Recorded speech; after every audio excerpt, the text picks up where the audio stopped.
Hi, everyone, and welcome to this week's episode of Coffee with a Journalist, brought to you by OnePitch. Are you curious how OnePitch can help you find relevant journalists to pitch, including some of the guests on this podcast? Head to our website at onepitch.co to learn more. Today's guest on Coffee with a Journalist is Bree Fowler from CNET. As a senior reporter, Bree specializes in digital security and privacy. She also covers smartphones, wearable technology, and other emerging tech. During the episode, Bree talks about building relationships through face-to-face meetings, filing pitches that she can reference later on, timelines it can take to read through reports and briefs, and write up a story, and more. Let's hear from Bree now. Welcome, everyone. This is Coffee with a Journalist. I'm Beck Bamberger, and hopefully you're here to listen to another great journalist dish about all her, in this case, pet peeves and promises and likes and dislikes about publicists, because we learn so much here, as we do every time. With us today, we have the senior writer of Cybersecurity and Digital Privacy from CNET, Bree Fowler. Got it there, Miss Bree. Welcome to our little show. Thanks for having me. Yes. Okay, Bree. First, I always like to ask, for people maybe not as familiar, what would you say encompasses the coverage of CNET? Because it's quite broad. Right. As CNET primarily is a consumer-focused tech publication. Everything that your average everyday person or people who are obsessed with technology even want to read about when it comes to all kinds of technology. Excellent. And specifically more for you, cybersecurity and digital privacy. I see, though, that you've got quite an array of articles like an AI helped you find your running shoes for the New York City Marathon. That is true. I kind of like CNET has given me the ability to kind of branch out and do what I want to do, as long as it falls within their purview. Writing about artificial intelligence. Basically, this was so I could get the office to buy me a new pair of trainers. Hey, we'll take it. Yeah, I mean, I love trying out new kinds of tech. I have a background in testing and consumer tech in general. I go to CES frequently. I previously worked at Consumer Reports, where we were all about the science of devices. So I still like to dabble in other kinds of tech coverage as well, including the running shoes and beyond. I like that. Oh, and by the way, like, you then had another article, how runners can stay safe online and on the streets. Are you a runner? Yes, and I am running the New York City Marathon, knock on wood. It is a great marathon. I ran a few years ago. Nothing beats it. This will be my first marathon. Oh, you're starting with the top. Oh my God, Bree. Oh, there's nothing like it. I got into running during the pandemic, and I have a great supportive running group that basically peer pressured me into this. Good. Oh, I'm so excited for you. But as part of that, I get to try lots of new kinds of tech and dealing with whether it's AI picking out shoes, because anyone who runs is generally obsessed with sneakers, and finding the perfect fit and things like that. But also apps like Strava, which are super popular with consumers. A lot of the run clubs use them here, but they're also hoovering up tons and tons of personal data. And what are the repercussions, both when it comes to your privacy, but also, as a woman who runs alone in the Bronx, there's a personal security, physical security issue there too. Okay, this is good to know. Speaking of, since you are in New York City, is there a way to make a relationship with you? Do you want to go for coffee and runs? I don't know. I love meeting PR people face-to-face, experts face-to-face when they're in town. It lets me kind of get a read of a person. And when it comes to PR people, it's letting them know what I do, because what I do is, while I kind of have my tentacles into lots of things these days, security and tech touch so many different things. There's a lot of stuff that I do not cover and I do not want to be pitched on. So it's a good way to just establish a relationship with people. And, when I meet people in person, I tend to return their emails later too. Yes. So meeting in person is key. Good to know. And of course, when you're in New York City, maybe easier for people if you happen to be coming in the city or whatnot, you're based there, etc. How about your inbox though, Bree? Is it a disaster or are you an inbox zero ninja? I took a 4-day weekend, and when I logged on this morning, I had 190 emails. Okay, that's actually not that crazy to me. But well, what's the percentage of pitches, I guess? I would say about half of them were pitches. I tried to do an audit of this morning when I was going through things. I mean, a lot of it is newsletters, and I get a lot of sales emails from cybersecurity companies who think that I'm in the business. So, that's an automatic delete, send to junk folder kind of thing. I get a lot of phishing emails. I don't know if that has to do with what I do or just the fact that as a reporter, our email addresses are out there, so they're very easy. You're just all over the place. Yeah, so I'd say about half of it turns into PR pitches, and then a smaller fraction of that are ones that actually fall into remotely something that I would cover. I get a lot of weird, bizarre things that I just do not cover, and clearly some PR person just spammed every email address. Oh yeah, spray and pray. Yeah. And what do you do with those? Just quick delete, just even from the subject line, or Yeah, I mean, I open everything. oh, you're an open everything Yeah, person. I mean, you never know. You don't You wanna never know. never know. I mean, sometimes if it's a badly written subject line, even the first couple paragraphs of a pitch, I tend to give people the benefit of the doubt, which is why I spent probably the first 3 or 4 hours of my day today just deleting stuff. Wait, 3 to 4 hours? Well, as I'm going through those 190 emails, more is coming in. So, because, you have that dump in the morning too. And usually I walk into a ton of email early because I get a lot of email from Israel and from Europe, and that's already there. So yeah, it's a lot. That is a question I should be asking now on here, which we haven't really unpacked, which is just your estimate of time a day that is just the sifting through pitches, which is why we built OnePitch to begin with. So you don't get bad pitches, you get the actual precise pitches. But anyway, oh, Yeah, it's at least a couple hours. I don't respond to the vast majority of it because, well, it's either spam or it's when I'm talking about emails in general, like it's a tiny, like single digit that I respond to. I mean, a lot of the pitches, if a pitch isn't something that I'm remotely interested in or would cover, I mean, it might be something super interesting, but if it's not something that I would cover, then it's getting chucked anyway. I also tend to sort things into I have a huge filing system of folders in Outlook where I will save stuff for later. Like if somebody's pitching me about ransomware in schools, I'm not writing about that right now, but it doesn't mean it's a bad pitch and that I wouldn't want to talk to that person in a few weeks when a monster sized school district gets ransom. So I am a hoarder when it comes to email, but I'm a very organized hoarder. wow, I would say you are. So then do you use your inbox as your own personal Google search file?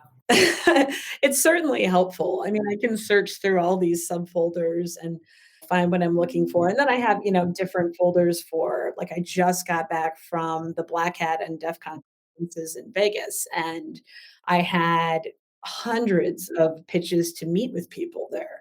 And I love meeting with people. And in theory, all of these people should be potentially someone that I would be interested in talking to. So, but time is limited. So you have to kind of treat them and like put them in a folder. So let's talk about that. So when you then have hundreds of emails to meet up with you because people know you're at this event, then how do you figure out who is the word? How do you discern? Well, I mean, the people fall into a couple buckets. There are people that I see every year because I have a relationship with them. So those are your people. I may just like them. Like I enjoy I save a lunch spot for them because they're just my friends, honestly. But then, they're good sources and they usually have research and things like that that I want to talk to them about. So they get priority even though it may not translate directly into a story. Then there's the other people that they're pitching something that I know I'm writing about. Like this year was all about artificial intelligence. So anybody, like I created a separate folder of pitches that were just people that mentioned AI or looked like good AI people. There are things that look kind of interesting or different. Maybe it's somebody in politics or, something that the average consumer would know. And I put that into a separate folder. And then there's the no, no, no, not going to happen folder. People that I either know, I do have a very, very short list of PR people that I have blacklisted. Oh, okay. So where's that list? There's only two. There's only two? There's only two. And it takes a lot to end up on the blacklist. And yeah, those are probably good examples to talk about without naming names. I was just going to say, okay, we're not going to name names, but what warranted them to get on that very short list? Thank God. But what happened? Today's interview will continue after this brief message brought to you by OnePitch. Are you curious to learn about the unique ways OnePitch helps brands engage with the right journalists? Head to onepitch.co and create your own custom media list in 5 minutes or less. Now back to today's episode. There was some sexual harassment involved. Both of these are men, who should point out. Yeah, they're men. One was, made me feel very uncomfortable. And he also was kind of derogatory. When I had worked at the Associated Press for years and covered cybersecurity at the end. The AP is a wonderful organization, top for news and credibility. It has a monster reach, but as we used to say, you can't spell cheap without AP. And just did not pay well. I am married with 2 kids in New York City. I know. And there comes a time, a lot of people leave and they become PR people, or they go to other news organizations because we have bills to pay. And so I went to Consumer Reports, which, while respectable, doesn't have the same kind of reach and isn't as high profile as where I was working, but they also gave me a 50% pay raise. And I have never been treated better in a job as far as management and just being treated as a human being with kids and like work-life balance and all of that kind of stuff. So that was why I left. He asked me out loud, this PR person at a party, he said, well, you must have been fired if you left the AP. Tell me what really happened. And I'm like, you know what really happened? I had 2 kids and they need their own rooms. We were living in this tiny in New York City, and it's like, he was just so awful and obnoxious and just gave me like very, you know how it is when a guy is kind of looking at you and he's not. Oh, yeah. We have a list too here at BAM. Yeah. Isn't that something, by the way? I think all women have a list. Mm-hmm. It was worse when I was a sports writer. Oh, I would imagine. Wow. But not by much. I mean, tech is so male dominated and oriented. It's really disgusting. When I go to these conferences, I mean, cybersecurity has definitely made an effort to get more women involved and hire women and things like that. But there is still no line for the ladies' room at those events. And it is very misogynistic in a lot of ways. So that was one guy. The other guy. Yeah, the other person on the list. The other person, perfectly nice, definitely not obnoxious, but he was so desperate for clients that I was walking around DEF CON and I was talking to a friend of mine that I hadn't seen in a year. And he was showing me his little demonstration of how you could hack like a power plant kind of thing. And it was this cute little dollhouse thing with blinky lights and whatever. It was very visual. And he comes up to me, he's like, oh, I have someone I need you to meet. Can you come say hi? Just whatever. I know you didn't have time to interview them, but can you just say hello? And I was not happy about that, but I was like, fine, if I'll make you go away. I mean, this is someone who would bombard me with emails. None of his clients were that high profile at the time. And so I'm like, okay, fine. So I say goodbye to my friend. He like physically drags me into the next room. And then it gets worse. He ambushes his client who to be, I mean, he's gone on to be very high profile in cybersecurity, like is this brilliant guy who does industrial control systems, meaning he does protection for cities, power plants, all that critical infrastructure that is super important now. And he looks, and so the PR guy introduces me to him. The guy is trying to like plug in things and set up his booth and whatever. He's busy and looks at me like I'm some desperate little girl who wants to talk to him. And then he offers me, he's like, I really don't have time for this right now. Would you like some stickers? And he gives me a coloring book for my kids. And I'm like, this was not my idea. And I was so embarrassed. Oh my God. Like I said, this guy has gone on to become a very big deal. And I hope to God he does not remember me. That's fine. But he does not have that guy as his publicist anymore. And so because this guy does little like startup things, and startups, if they're good, go on. Yeah, they grow up. They grow up and they find new publicists, usually. Wow. That's the list of 2. I don't answer his emails. I don't whatever. And I was at a party. Wait, he still emails you? He emails me all. I did not tell him he was. No. So he doesn't know. I just don't respond to any of his emails. And then he DMs me on Twitter, and he desperate, whatever, like just begging me to meet. And then this all happened this happened a few years ago. And then last year I ignored him. This year he started it up again, and then saw me in the hallway, and and he's like, oh, Bree, I need to talk to you, blah, blah, blah. I just put my hand up and I said, no, I do not have time for this. And I ran away. Good for you. And I ran into him at a party too. And he again tried to chase me down, and I had to leave the party. I was just like, I am not dealing with this guy. My God. I know. So the soap opera continues. It does. Wow, these are the 2 juiciest people I got to ask this list question now, moving forward, Bree. This is so good.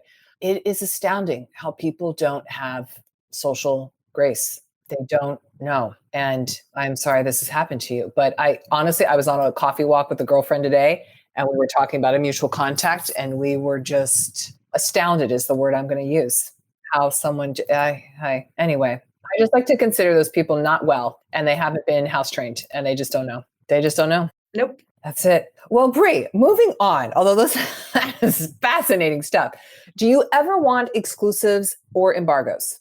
Embargoes I love, as long as they're not too far out, because it gives me time to get things together. If I'm super busy, it lets me kind of plan out my week.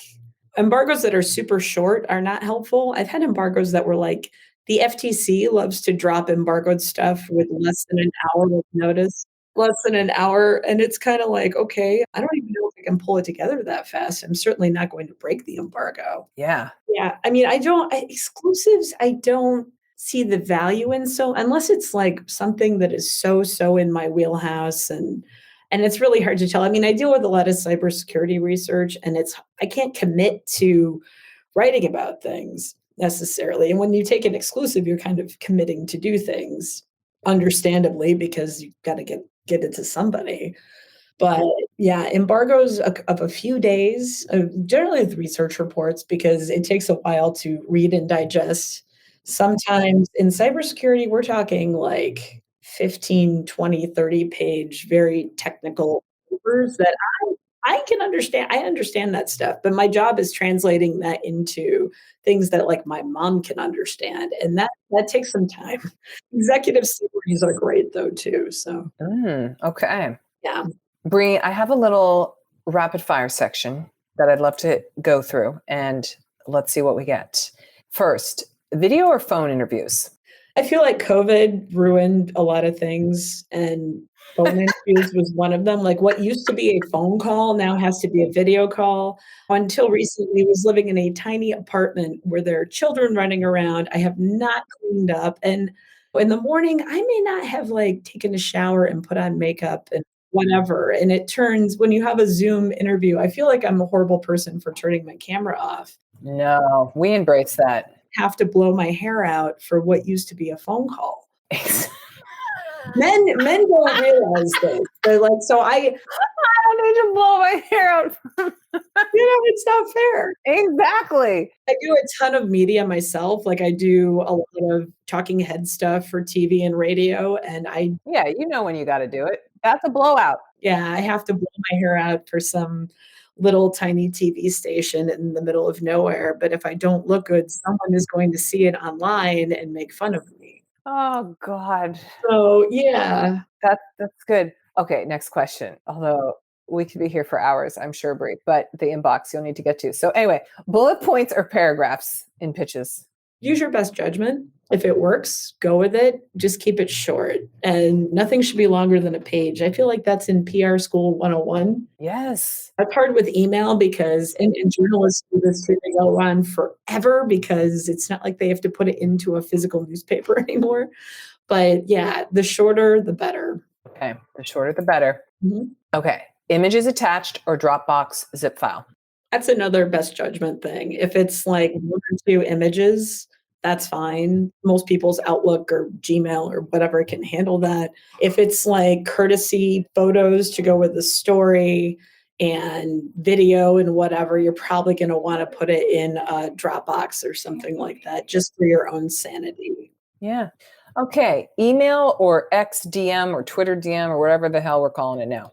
Email, unless you personally know me, kind of thing. I mean, I feel, and also Twitter, like, I still look at it, but I don't look at it like I used to look at it. Yeah, exactly. And so I don't know how, if like looking at it objectively, I don't know how efficient that is for PR people. Unless you don't have an email contact, then that might be a way to go. Yeah, maybe. Okay, one follow-up or multiple? If you know me and you think that this actually is something that I would be interested in, I mean, if you don't, I've gotten spammers, like these PR people that are pitching things that I have never written about, like a lot of weed stuff and like what, like just, well, I mean, marijuana is legal. Yeah, I know. Okay, but how is this tied to cyber? It isn't. That's the thing. I mean, it's like accessories or like snacks or like holistic remedies. Like these are just, and they'll send me like 8, 9 emails, like bringing this up to the top of your inbox. I hate those words. Gently bringing this up to the top of your inbox. Rarely are there, because I flag things in the morning when I go through like the 80 emails that are there. Like, I go through and I mark things for follow up.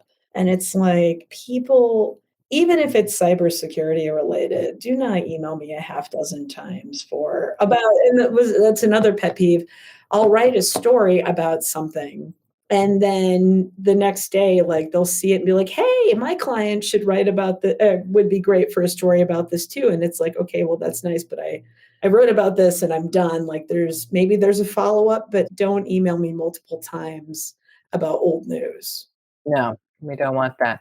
Okay, Bree, I got to get to another call. I'm sure you do too. So we're just going to wrap it up. But as the last thing on my little short list here, press release or media kit?